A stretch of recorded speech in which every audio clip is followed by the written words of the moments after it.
Welcome back, troops. Let's tab 59. So, the bayonet. We like the bayonet. So the bayonet first come into play by the French back in the 17th century. And soon after that, we thought we'll have some of that detail. And the Brits adopted it as well. And it's been used ever since. Obviously, it's used extensively by the British in World War I, World War II, probably in Korea too, I don't know. Then it sort of dropped off a little bit, and the bayonet didn't really come into play again until the Falklands War in 1982. The British infantry were advancing on well-defended positions the Argentinian soldiers had made, and the Brits got stuck in with a bayonet, especially so on Mount Tumbledown with the Scots Guards. They didn't mess about, did they, them boys? They went in with a bayonet to good effect. So the bayonet is important to us. Went a bit quiet after the Falklands War, and then, actually in Op Granby, the first Gulf War, you'll see footage of that with British infantry with fixed bayonets fighting in positions, but there wasn't really a bayonet charge. It's not documented anyway. There was an actual bayonet charge onto Iraqi positions. But it was used. They were fixed bayonets. Now, along comes the Iraq War, Operation Telic for us. We called it Operation Telic in Britain. Operation Telic. And in 2004, 1 year after the invasion of Iraq, and Saddam's army had been defeated, things should have been settling down. But in 2004, a patrol from the Argyll and Southern Highlanders were moving between camps. They were leaving Camp Abu Naji, going up to Camp Condor, near Al-Amara in Iraq.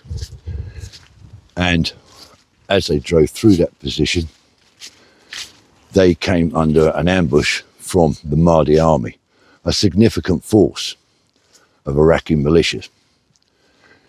The nearby battalion, battle group, which were mainly housed in Camp Abu Naji Al-Amara, sent out a QRF to assist them.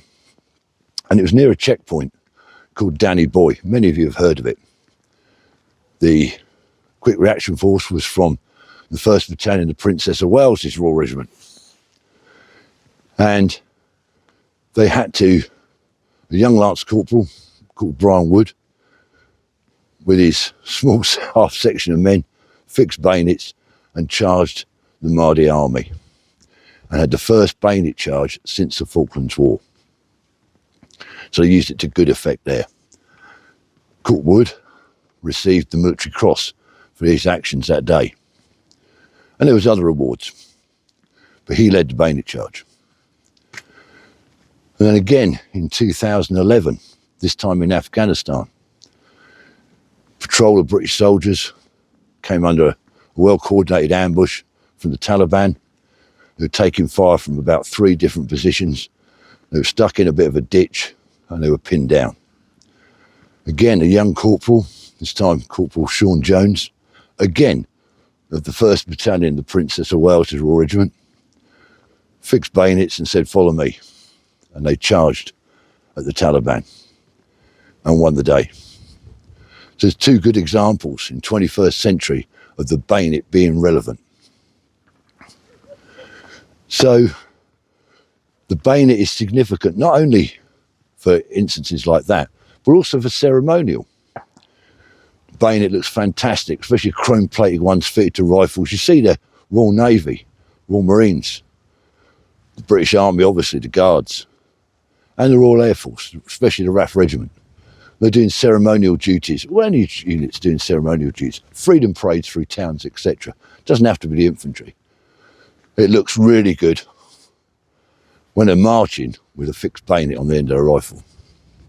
Now, initially, when we got the SA-80, it was the first time for a while, I think, that we'd had a bayonet, as far as I know, that fitted over the end of the barrel, and you actually fired through the handguard, if you like, of the bayonet. The blade itself is offset. When that was first introduced, there was problems. I think I might have spoken about this before, where some of the bayonets, being a bit rough manufacturing, were slightly offset and rounds were clipping the tip of the bayonet and it was affecting the accuracy of the fire. But they resolved that. Now, obviously the British Army at the moment is looking at changing its weapon system. So will there be a bayonet on whichever weapon system we decide to go with? I think there should be, because bayonet training is so important. Ceremonial is important, but training with a bayonet is important, because anybody watching this that's gone through British Army training, certainly in recent years, would have gone through bayonet training. And it's a great way of giving soldiers confidence and teaching them how to switch on and off their aggression. It's controlled aggression. If you watch any video footage, if you've not experienced bayonet training yourself, if you watch any video footage on YouTube of the British Army fighting, or training rather, to bayonet fight, you'll see how hyped up the young soldiers get by the staff that are directing them, the instructors. It's a great way of firing the troops up, giving them a bit of grit, giving them a bit of confidence, because at the end of the day, the job description for a British infantry soldier is to close with and kill the enemy. And when you close with the enemy with a bayonet, you need to have that training, that confidence, and that controlled aggression to switch it on when you need to. And that's what bayonet training does for young soldiers. It's vitally important, I believe. So, already our Royal Marine Commandos and our fairly recently formed Ranger Regiment have got the new rifle, or a new rifle, to replace their SA-80. And they're using the Knights armament, L403A1, I believe it's called. And that has a suppressor fitted on the end, a silence, sound moderator, but a sound suppressor we call it. So there's the problem straight away. There's no bayonet. Now, when the MOD fished out for the contract, Knights armament come along with this L403A1 weapon system, and there was nowhere in the MOD contract stating that they required a bayonet to be fitted to that rifle. So Knights armament produced a weapon system, and as I say, the Royal Marine Commandos and the Ranger Regiment have got it without a bayonet. However, what Knights armament did do was, in anticipation and hope that they would get a future contract to maybe supply the rest of the British Armed Forces with the L403A1, they developed a bayonet. So there is a bayonet.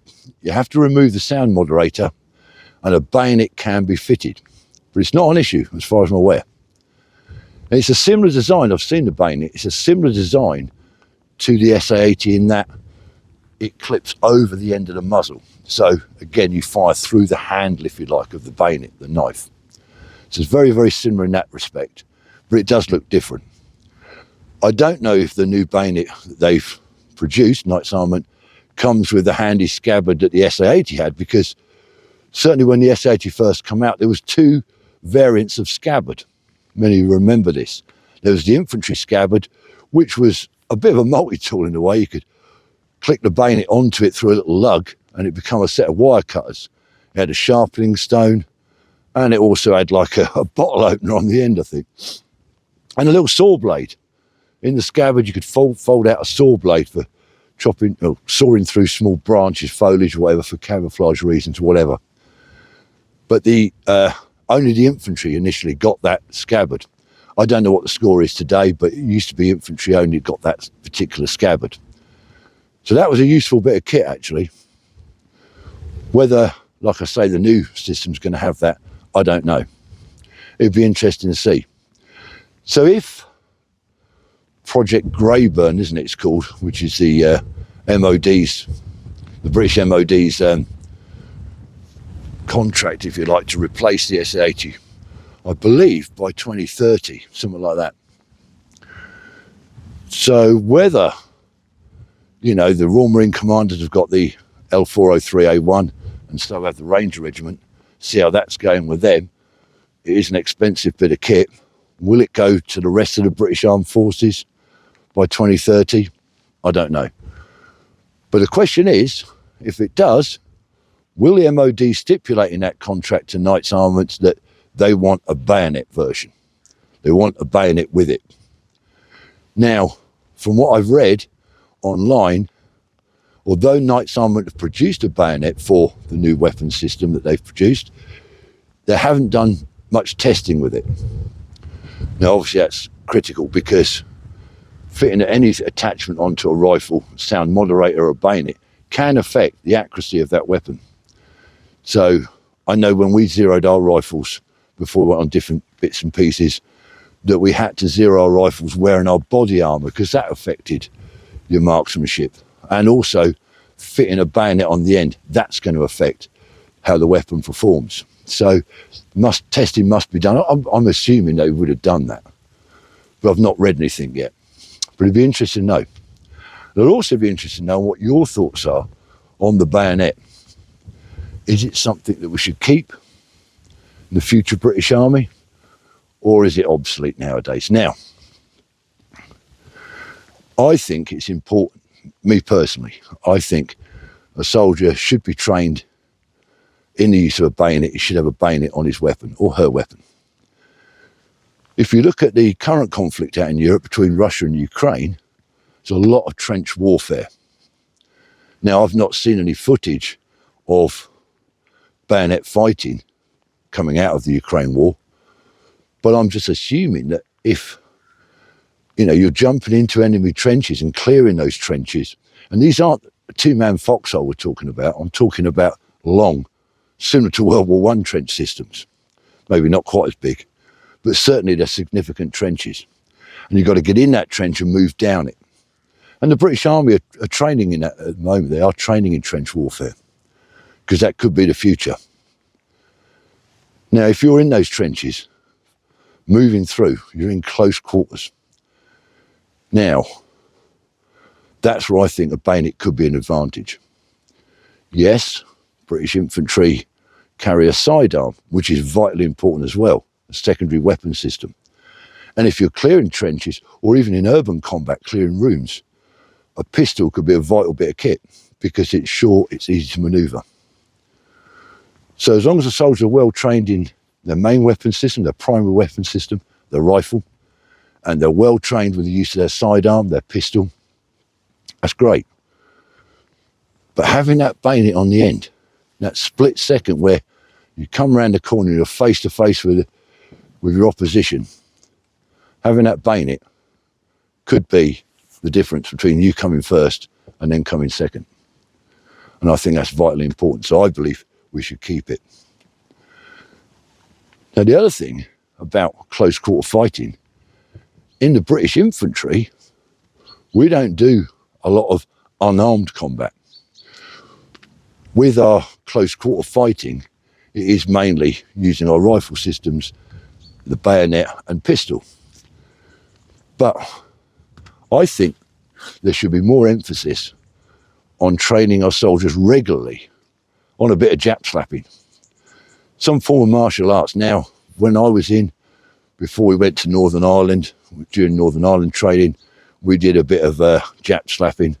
I think it was Aikido, sort of holds and locks and things like that. Only the basic stuff, just putting wrist locks on people, mainly because we thought in public order we might have to arrest people that are having a bit of a struggle and a riot.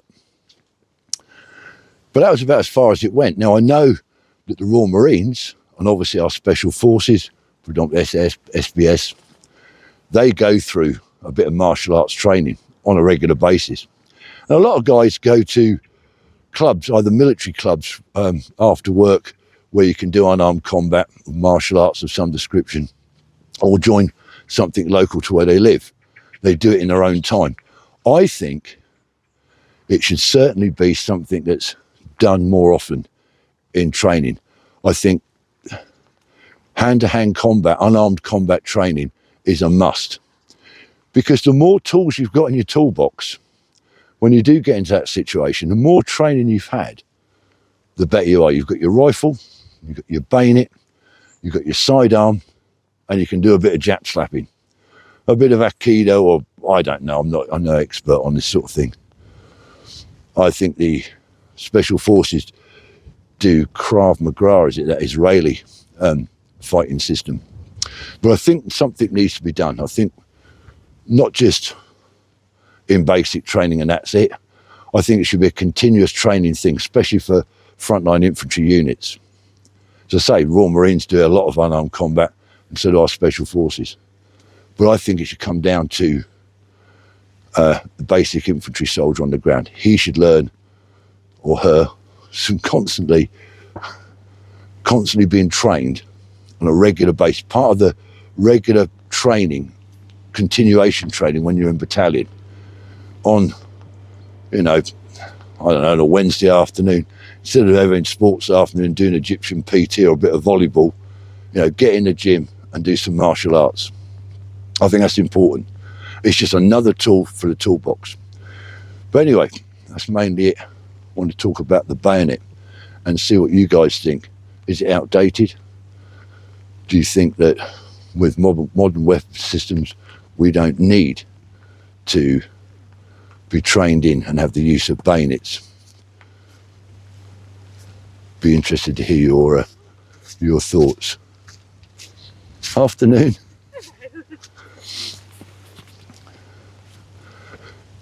I mean, with drone warfare, etc., all this new technology, do we need to worry about having a bayonet fitted on the weapon? Is a sound suppressor more important than having a bayonet on the end? I don't know. I think we should keep it. Let me know what you say in the comments. Anyway, it's starting to rain, so I'm going to bug out because the camera will play off in a minute. If you're new to my channel, you haven't subscribed, please consider it. I'm not saying do it, I'm saying consider it. If it ain't raining, we ain't training. Stay safe, everybody. Till next time, let's tap.